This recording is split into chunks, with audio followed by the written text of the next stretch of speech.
Ninku fucking Gaiden. En 1995, Sega resucitó para su portátil a todo color y competencia directa del Game Boy de Nintendo una aventura arcade pingüinesca que pegó duro y macizo en las salas de recreativas de los 80s.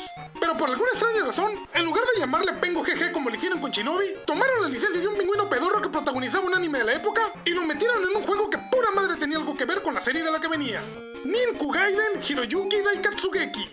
Al igual que el clásico de maquinitas, tu objetivo es empujar los bloques de hielo que conforman las paredes de un escenario tipo Bomberman y aplastar a todos los animales enemigos de cada nivel.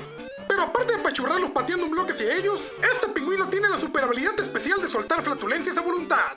Y si alguna criatura rival pasa por el gas letal, el güey queda en shock y listo para que Hiroyuki pase encima de él y se lo chingue.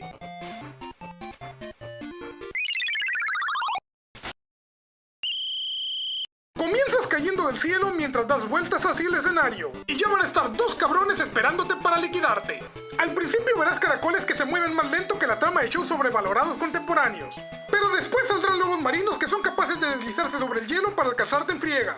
Debes tomar en cuenta que no puedes tardarte 1000 horas en vencer cada nivel. Si te la pasas pendejeando como millennial que no sabe qué estudiar y a los 25 años aún no termina una carrera, así como en Mario Bros, se acelerará la música para que te apures y verás cómo todo se mueve en chinga. Pero tú todavía seguirás caminando como el pájaro bobo que eres. Si no le meten nitro y te mandan a la verga, volverás a comenzar el nivel a velocidad normal, pero ya no tendrás que deshacerte de todos los enemigos. Pero no te confíes, que como buen juego de la vieja escuela, 3 vidas, game over y a volver a comenzar todo. Una vez llegas a la playa, además de enfrentarte a pulpos colorados que quieren conquistar la superficie tipo Ika Musume, te topas con una bola de metal indestructible que es capaz de destruir bloques y unos bumpers de pinball que devuelven lo que les tiras. Puede ser muy útil para chacalearte un octópodo, pero cuidado porque a ti también te puede cargar la riata. Además de los bumpers redondos, existen unos con flechas que mandan los bloques a la dirección que señalan, y así puedes atacar a las bestias del escenario en perpendicular. Aparte de los niveles donde hay que apachurrar animales, después de vencer 4 escenarios, te encuentras con un puzzle que resolver para continuar tu aventura, donde debes acomodar diferentes elementos del escenario como lo indican las señales del piso. Si los mueves todos y es imposible hacer otra jugada, pues te mueres a la verga, y a volver a comenzarlo todo. Pero ni creas que eso fue todo y ya puedes seguir con tu viaje. Que falta que enfrentes al clásico y tradicional jefe, que son monstruos gigantes que aguantan una gran cantidad de bloques aventados a ellos a gran velocidad. Y la rola de estos cabrones está bien chingona.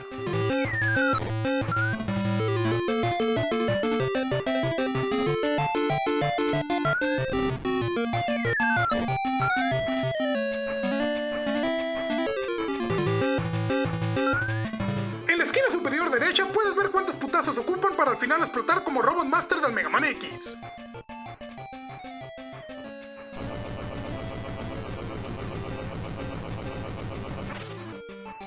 Pero claro que tú no eres más que un pinche pingüino ñengo que con que lo toquen se lo lleva la chingada.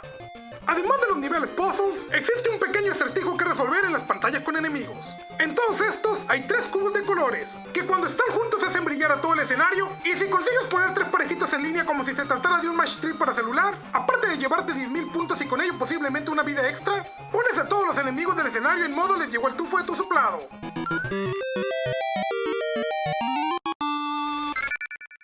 Con lo que con tocarlo se mueren. Solo apresúrate, que ese efecto no les durará por mucho tiempo. Si de pingüinos superhéroes se trata, no busques más y consíguete importado este colorido título Pocket de Sega que seguramente te dará unos gratos momentos de diversión.